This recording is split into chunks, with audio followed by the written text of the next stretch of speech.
Okay, here we're going to go over chapter 1. Hopefully you've already read chapter 1, and this is just going to be a review capturing the specific points of that chapter. So first of all, we're going to look at the levels of training. We have federal level, the state level, and the local level. The federal level, the National EMS Scope of Practice model provides 4 various levels: the EMR, Emergency Medical Responder, the EMT, Advanced EMT, and the paramedic. The state level generates the laws and regulations that's going to govern how each level from the EMR to the paramedic is going to operate out in the field and how they're going to provide patient care.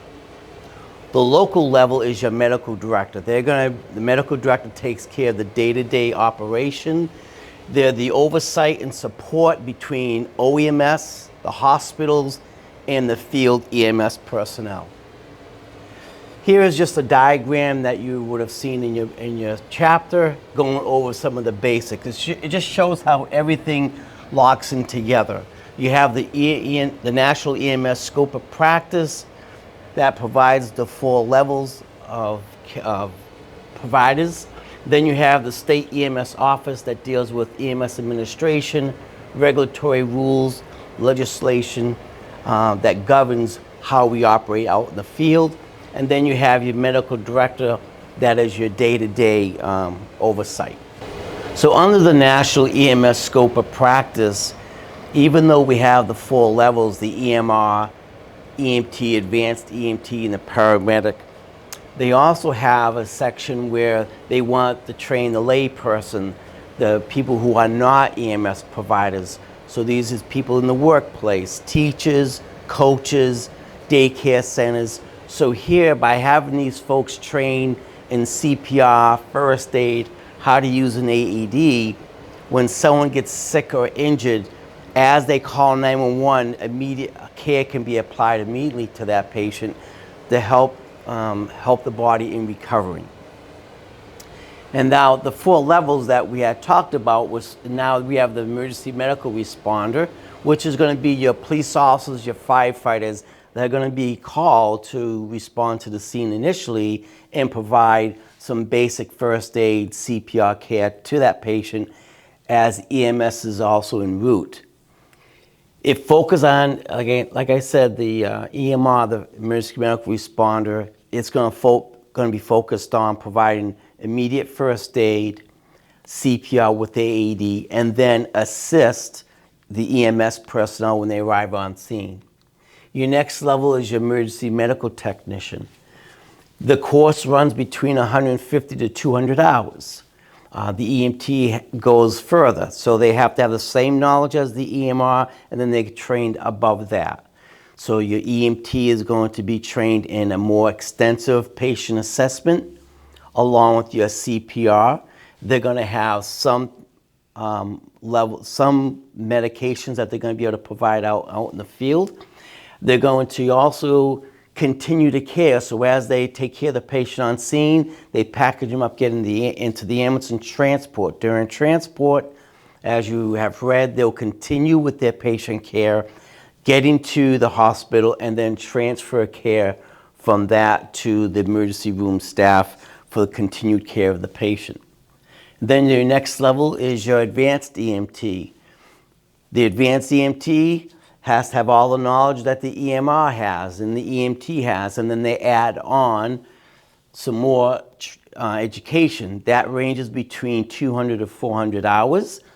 In that time frame, they're going to learn how to do IV therapy, start IVs, advanced airways above what the EMT can do, and then there are, again, additional medications that the advanced EMT can work with, also along with IV fluids. And then the last level is your paramedic. They have an extensive training. They go between 1,000 to 1,300 hours of training.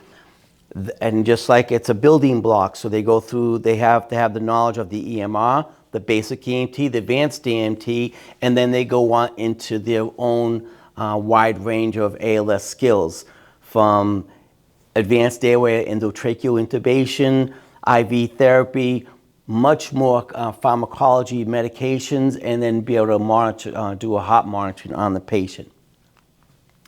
So we have components of the EMS system. There are 5 main components, as you should have read. Okay, comprehensive, quality, convenient care, evidence-based clinical care, efficient, well-rounded care, preventative care, and then comprehensive and easily access. So the Department of Transportation is, what this is saying is that the Department of Transportation is just stating that to have an EMS system, you need these 5 components in your system. So we're going to start off first, public access. There has to be a way for the general public to gain access to an EMS system to get help en route. So we have the 911 system.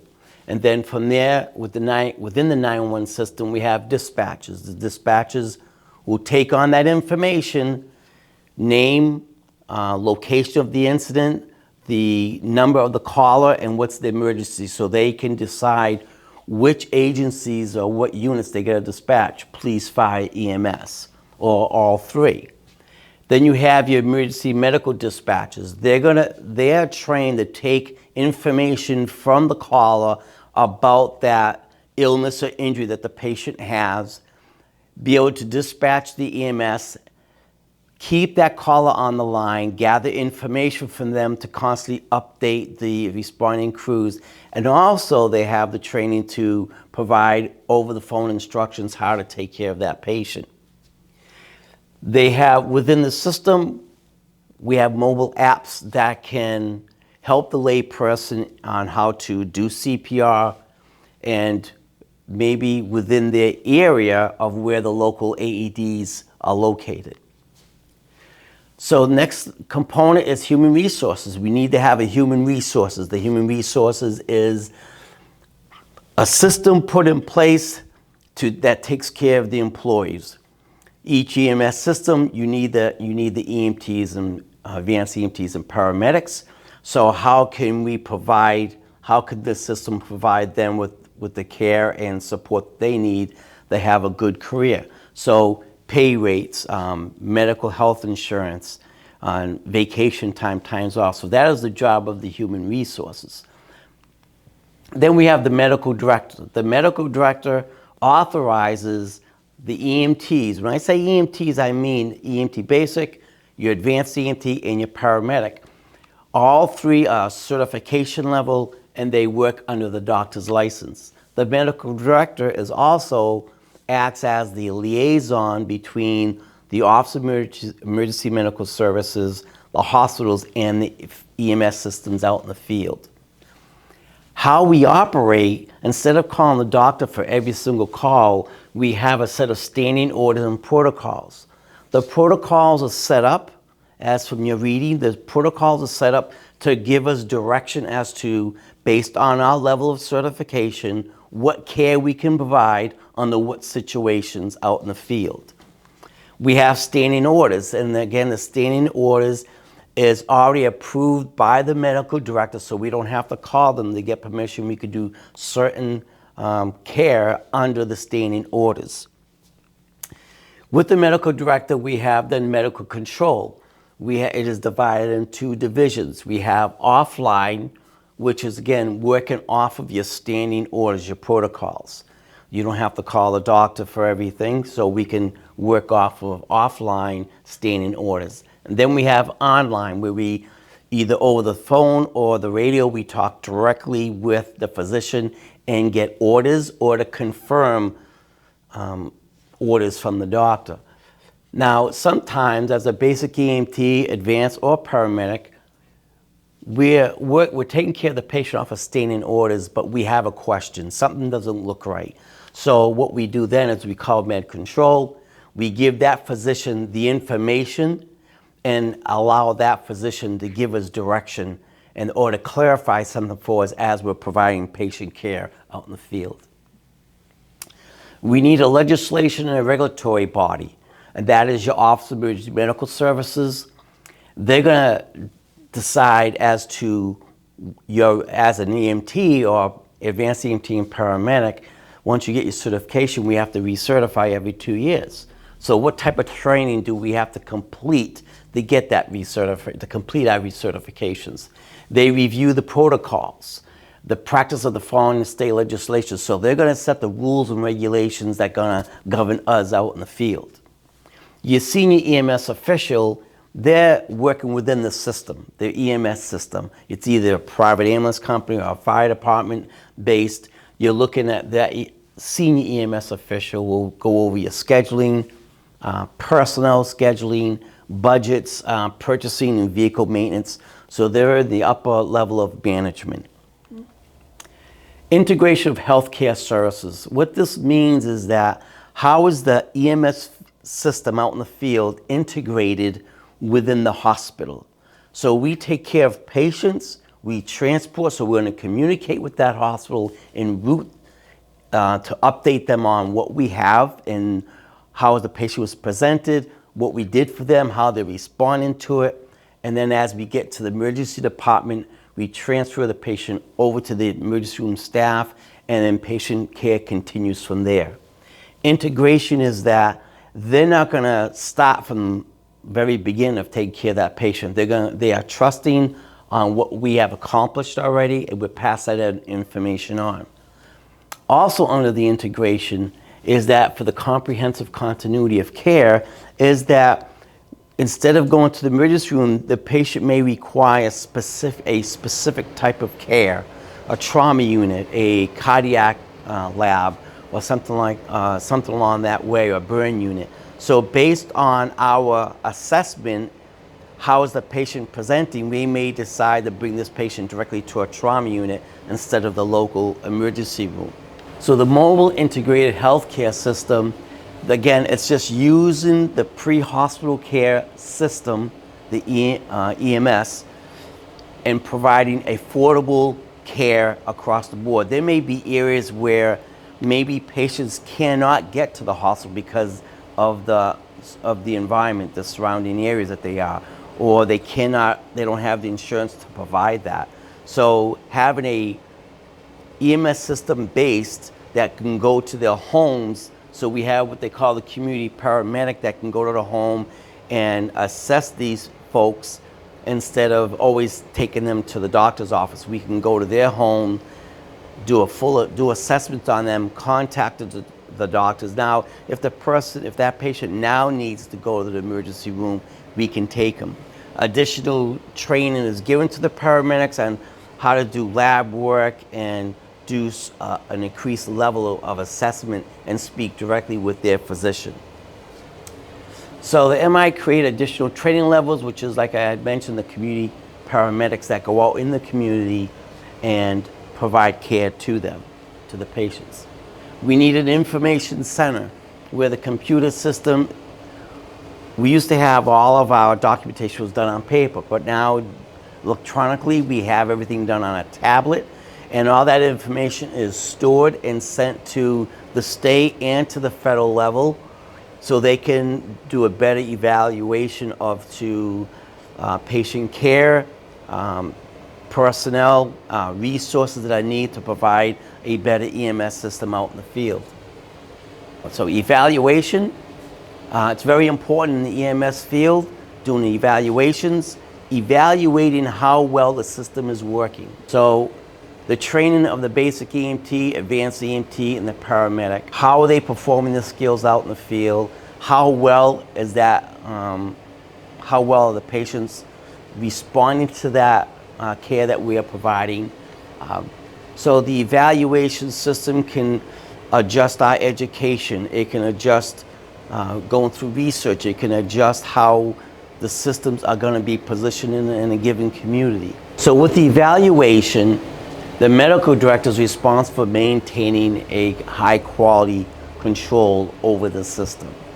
So evaluating the system allows the medical control, the medical director to see how well the EMS system is working in any given community, how care is being provided, how the patients are responding to that care, response times to the patient, getting them to the hospital. That all falls under the evaluation of the medical director. Continuous quality improvement.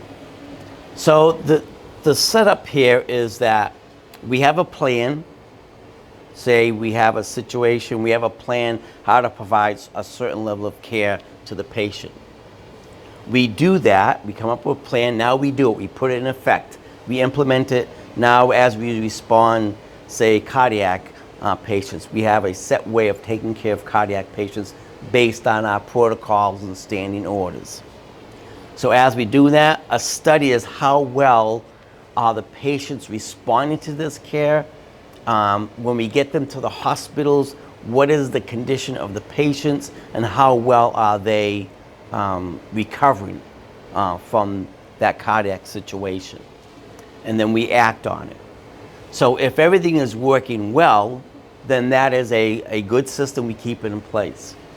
We come up with a plan, we do it, but the study shows it's not a useful tool or the process is not working well.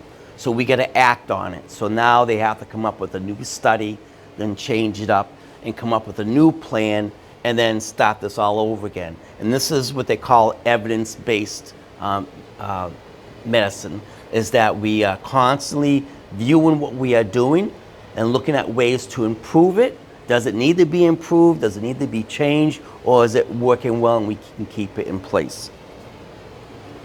Then we have patient safety. It's very important that we provide a certain level of safety to the patient. When we get there, we don't want to, as we're taking care of the patient, we don't want to harm them. We want to take care of them and provide them the most safe environment. When we're transporting them to the hospital, we want to make sure that our operation in the ambulance is safe so we can safely get them to the hospital. Under patient safety, it also comes down to the EMS agencies. As the EMTs, advanced EMTs, paramedics, we got to make sure that we are safe when we arrive on scene and that our safety is number one. Because if we get injured at the scene, now we're just going to complicate it. Our patient care is going to be delayed, right? Also, now we're going to need additional resources to come in and help now to take care of us along with the patient. So we have to make sure that we are being trained properly and that as we proceed, we're doing it in a safe manner. We need a system of finance. Each EMS system has to have the ability to financially stabilize themselves so that we can pay our EMTs, have proper training to the EMTs, get the equipment that we need to provide pre-hospital care. So through that, you could have a system where the EMTs, if they're paid, volunteer, or a mixture, even if they're volunteer, we're still going to pay for their training, pay for their uniforms and stuff like that. They may not be receiving an hourly rate because they're volunteering their time, but the support system to keep that volunteer working is going to run into finances. EMTs may be asked during your patient care to gather insurance information, what type of insurance they have, insurance numbers, get signatures from the patient or whoever's in charge of providing care for the patient so that we can bill the insurance companies. So education, when you look at the education of EMS out in the field based on the national standard and to the state, all your EMS instructors have to go through a level of training. Now that level of training is based on each state. So each state will say the type of course. So the EMS instructors have to go through a level of training. After their training is done, classroom, then they have to go through a competency part where they actually teach a class, write up outlines and stuff like that under the guidance of another instructor. Then they get checked off. Under the education systems, all your EMS instructors need to follow a set training process based on the state. So they have to do a classroom setting of being taught how to be an instructor. And then from that point, they move on to a practical component where they actually teach in classes, write up the outlines of what they're going to talk about under the eye of another under a certified instructor. Once this is all done, that paperwork is then submitted to the state and they become an EMS instructor. if everything goes well. Most EMS training programs must adhere to the national standards. Every program that we do, we have to meet the national standard of the training. We have continuing education, refresher courses, computer-based self-education exercises. This is that when we had talked earlier about the 2-year recertification. Every 2 years, you've got to obtain so many hours of continuing education, plus a refresher course to refresh, to get recertified and to continue working at whatever level you're at. Prevention and public education. This is a component of the EMS system. Prevention and public education. It's a 2-component system. The EMS system in the state, we should be involved in programs that can teach prevention and to help people in the general public.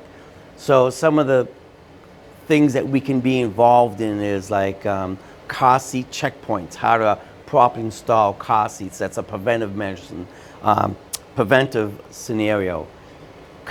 Seat belts.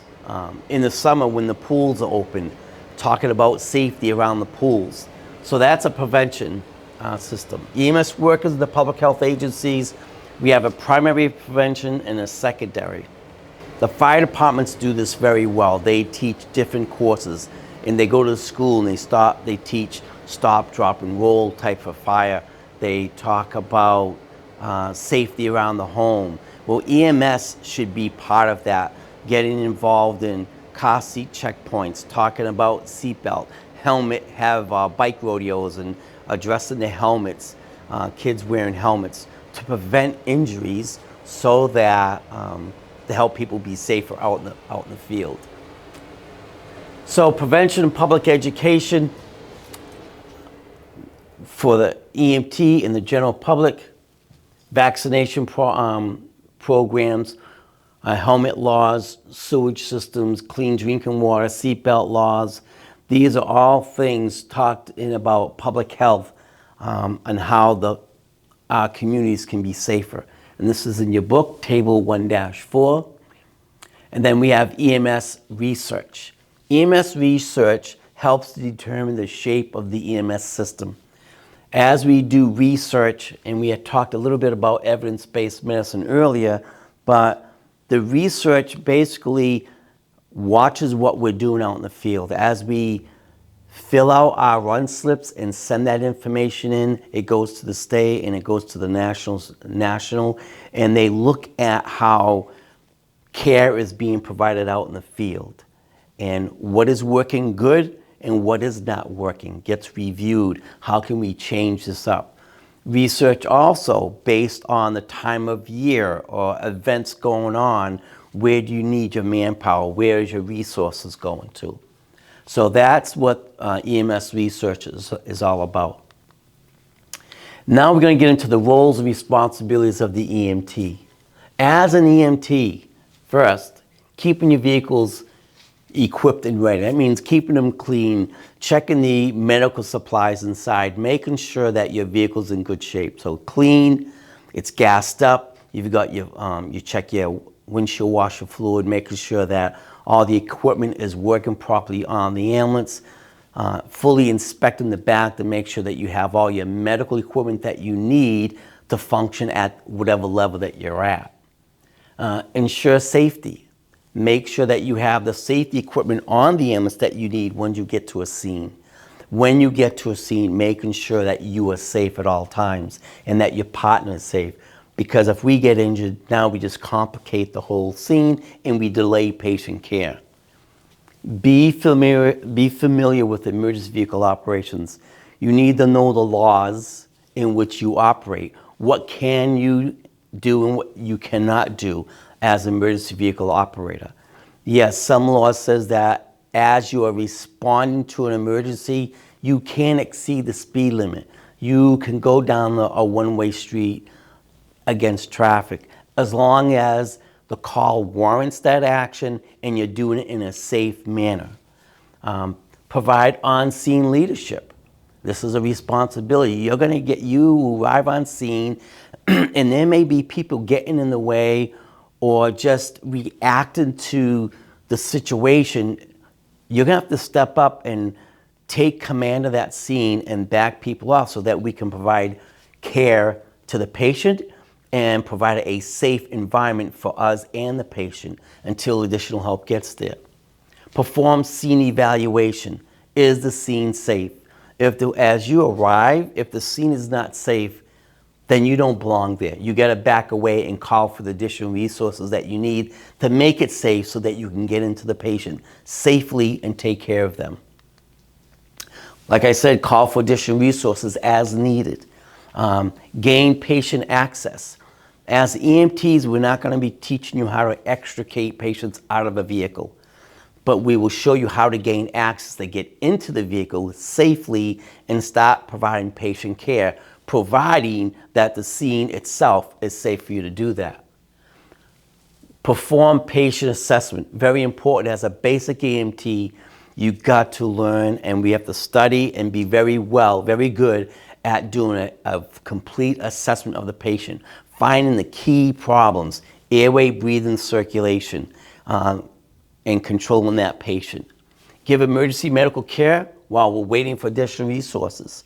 So a thorough assessment, making clear decisions what is best for this patient at that moment, provide the care, package them up and get ready to go. If you do call for additional resources, such as say ALS, advanced life support, you're not going to stay on scene and wait for them. You're going to package this patient up, and if you're ready to go, you get going to the hospital. ALS can meet up with you if they can. If not, you get the patient to the hospital and then transfer care over to the emergency room staff. Give emotional support. There's going to be times when you're going to get on scene and the patient has passed and has died, and you're going to have to, maybe it's going to be that time that you give that surviving person the emotional support that they need until family members or friends get on scene. You arrive on scene to a call, say, and an elderly patient has passed and their spouse is there. You're not just going to say, oh, I'm sorry, and leave. You're going to stay there, give them emotional support until you can get help there. When you're at an active scene, giving support to the patient. You have a variety of patients. You have pediatrics, you have the general public, you have elderly, you have patients who are going through a crisis at that time. You've got to give them, we have to give them some type of support. Let them know that we care about them and we're here to help them out. Main continuity of care. That means as I'm taking care of the patient, and we're going to talk about abandonment and the legal aspects later in chapter 3, but if I'm taking care of this patient, I'm not just going to walk away and leave them alone.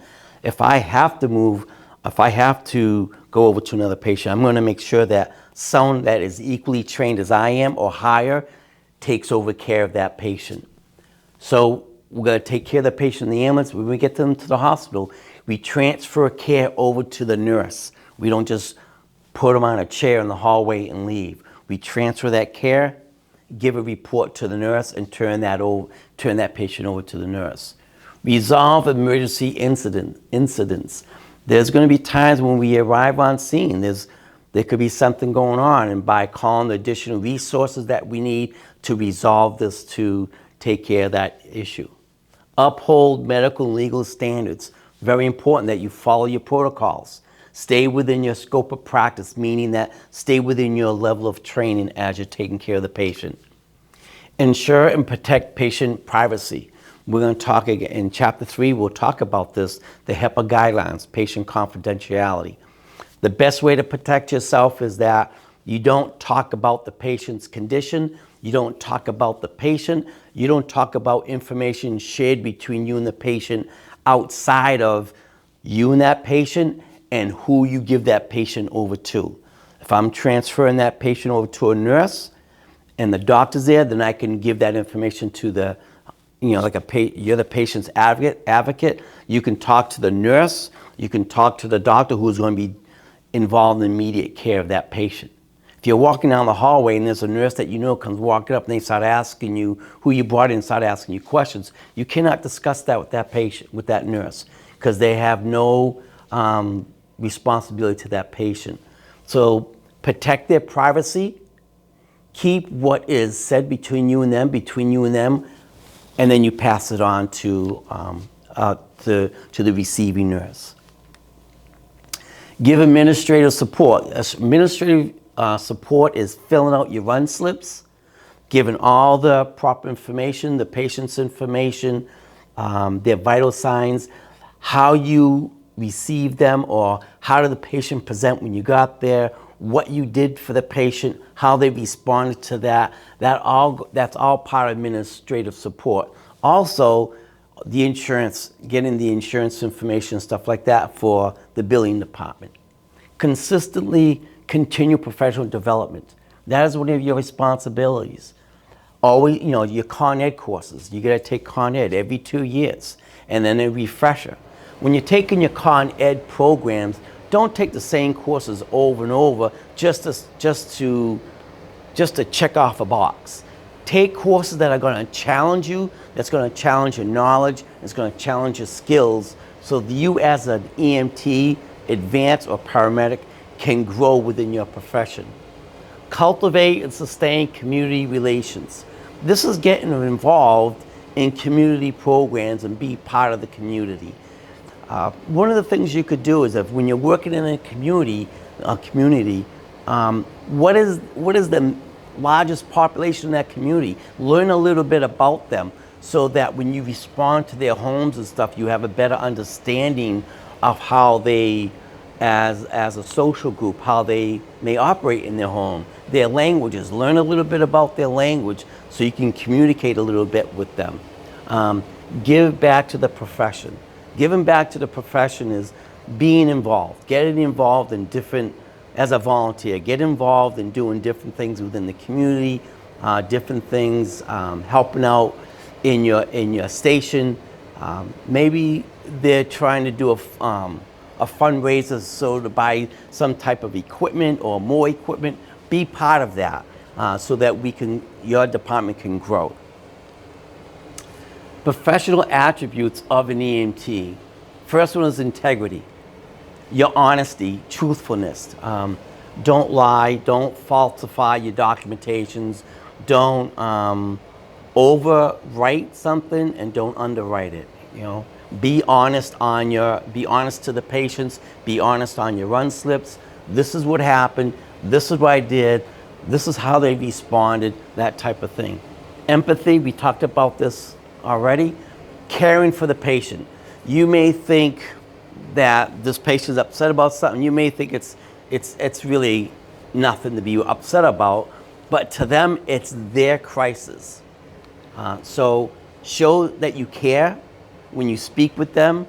Look them in the eye. Communicate with them as they're talking to you. Repeat back what they said, so that they know that you understand what they're saying and that you care. Self-motivation.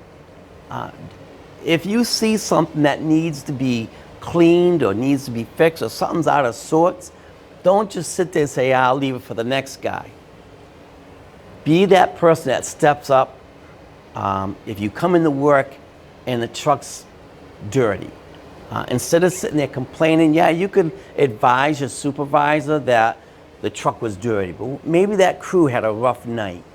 Come in and be that person that self-motivates. Clean your truck. Get in there, make sure it's fully stocked. Don't wait for someone else to do it.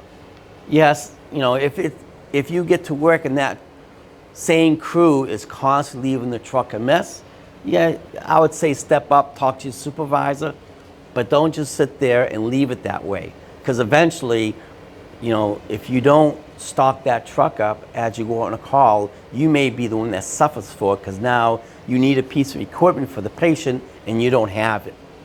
Appearance and hygiene. Making sure that your uniform, you look professional. If you walk into someone's home and your uniform is a mess, your hair's a mess, you don't act like you're really concerned, you're going to have a difficult time communicating with these people. They're not going to trust you. They're not going to believe in you. So your appearance and your hygiene, That first impression is so very important. Self-confidence, very important. You got to be confident in what you do, and how you're going to get that confidence is doing your Con Ed, taking courses, just talking with your co-workers, and practicing your skills. When you get involved, when you're transporting a patient, look at their records and see what kind of meds they're on and stuff like that, and ask them questions. Talk with the patient about how they're feeling, their different conditions. That is one way to self-educate yourself, and the more educated you get, the more confident you become in your skills. If you have a piece of equipment you haven't used in a while, on the self-motivation, take it out, work with it so that you can build your confidence in how that piece of equipment works. Time management, very important with time management. You got to be able to, when you're transporting the patient, you got to take care of the patient, but there's going to be some downtime. Start your run slip. If you wait until you get to the hospital to start that, or you keep putting things off, eventually what's going to happen is you may have a couple calls. You may be into a couple of calls. Now you're trying to get your paperwork done, and that information starts going back and forth. So time management is managing the patient well in the back of the ambulance, taking your notes, doing your accurate reporting as you can, so that when the call ends, you're done and you're ready for the next call. Communications, in Chapter 4, I'm going to talk more about communications. How well do you communicate person to person? How well do you communicate over the radio? So communications is how well you listen, not hear, but listen. When you're listening to somebody, you're watching their facial expressions, that you're listening to the tone of their voice, you're looking at their body language, and that expresses what they're trying to say to you. So good communication is going to help you get the information you need from the patient, and you can be able to provide better care to them. Teamwork and diplomacy. You got to get along as you work together. You're going to be working with a partner on that truck. You're the team. If you succeed together. If something goes wrong, you fall together. So it doesn't matter what you think of the person outside of work. As a team member, we need to get along well. As a team member, you need to know your limitations. Where am I strong? Where am I weak? And then work on that weak side. Okay? You got to know your roles and your responsibilities when you get to a call, and you got to know your limitations. Respect for yourself, respect for others. You got to show respect when you come upon a patient, sir, ma'am, however you want to start it. But let them, when you address yourself, introduce yourself to the patient, either sir or ma'am, and ask them their name. When they say, hey, call me Joe, then address them by how they want to be addressed within reason. Patient advocacy. You're always going to be speaking for that patient. When you get to the hospital, things that you observed, things that they told you, you want to relay that information to the nurse or to the doctor that's taking care of them. If you get to the house and the house is the living in that home is just way below standards, and you feel this person needs help, that's part of patient advocacy, speaking up for the patient so they can get them help in their home. If the patient goes unresponsive on you as you're transporting, you're the last one that they talk to. So pass information on to them. Careful delivery of care. We do not want to hurt our patients. There may be situations where, like you're splinting stuff, you may cause some pain. That's understandable, but our job is to to take care of the patient and cause no harm to them. Every patient is entitled to compassion, respect, and best of care. As EMTs, that is what we're bound to do, okay? Treat them with respect, give them the best care we can, have empathy for them at the time that they need it. Patient confidentiality, protect their privacy. And then we're going to talk about that in Chapter 3 under the HIPAA guidelines. Okay, so now we're going to have 10 review questions as to what we did. Hopefully you guys, when you got to the end of the chapter, you went over your review questions. So which of the following is an example of care that is provided using standing orders? So standing orders, again, it's a preset. You don't have to call the doctor. So med control is contact by the EMT. Again, standing orders, we don't have to. EMT defibrillates a patient in cardiac arrest, begins CPR, then contacts med control. Physician gives the EMT an order. Following an overdose, the EMT contacts med control for permission to give activated charcoal. Again, standing orders is so that you don't have to contact the doctor. So, answer would be B. Standing orders, a form of offline direct medical control. Okay? Let's go over to question 2. Quality control of the EMS system is the ultimate responsibility of who? Who is completely in charge? The paramedic, lead EMT, EMS administrator, or the medical director? Okay, write your answer down, and the answer would be C. Okay, the medical director, he is the sole responsible for the day-to-day operations of that EMS system.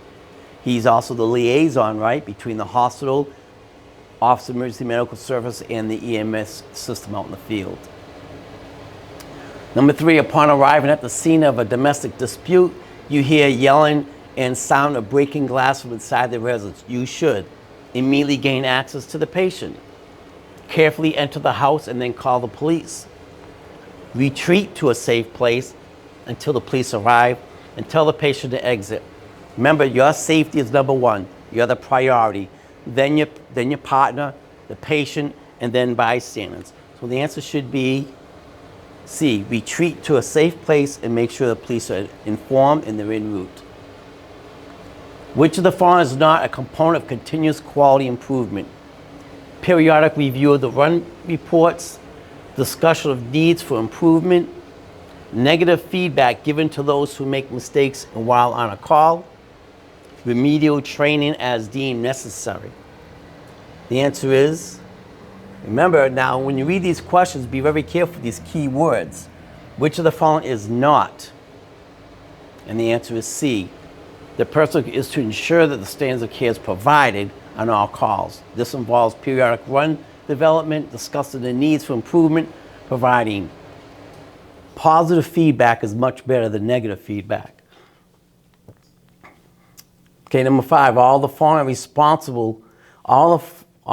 are responsibilities of the EMS medical director except, another key word, except, evaluating a patient's insurance information, serving as a liaison to the medical community, ensuring that the appropriate standards are met by the EMTs, and ensuring appropriate EMT education, continuing education. So which one of these, except, okay, that's a key word, okay, and it's going to be a responsibility. It's not his responsibility to review insurance information. Number 6, which of the following situation would most likely disqualify a person for EMS certification? A misdemeanor committed at age 17, driving under the influence of alcohol, possessing a valid driver's license from another state, a mild hearing impairment that is corrected with, so which one of these things would say you can't be an EMT? So to be an EMT, you have to have achieved a high school diploma or equivalent, age 18, have a valid driver's license, and complete a background check, right? So which one of these would prevent you? And the answer is going to be B. In most states, a person would be denied certification for being convicted of a felony such as driving under the influence of alcohol. Now, in the Commonwealth of Mass, driving under the influence of alcohol is a misdemeanor unless there's a crash and a death involved, then it would become a felony. But still, if you don't have a driver's license, that could interfere with your ability to get employment as an EMT. Number 7, which of the following should be the EMT's highest priority? Controlling severe bleeding, maintaining a patient's airway, ensuring patient safety, ensuring personal safety. The answer is D, your personal safety, because if Remember, when you arrive on the scene, as we had talked, you got to provide that you are safe to be there. If you are not safe, then you cannot continue on with patient care. Number 8, a patient who requires cardiac monitoring in the field would require at a minimum level of EMS. The patient requires cardiac monitoring. That answer would be 8C, which would be the paramedic. Number 9, which of the following is a professional responsibility of the EMT? Telling the family of a dying patient everything is okay. Maintain only the skills that he or she feels uncomfortable with. Maintain a professional demeanor in even the most stressful situations. Advise an emergency department nurse that the patient reports are given only a physician. Answer would be C, because the public relies on the EMT to remain calm. And number 10, emergency patient care occurs in progressive phases. What occurs first? Activation, initial pre-hospital care, the patient receives definitive care, or incident recognition. And number 10 is D, you got to recognize the scene, survey the scene, make sure that the scene is safe. So that is the review of Chapter 1. Thank you.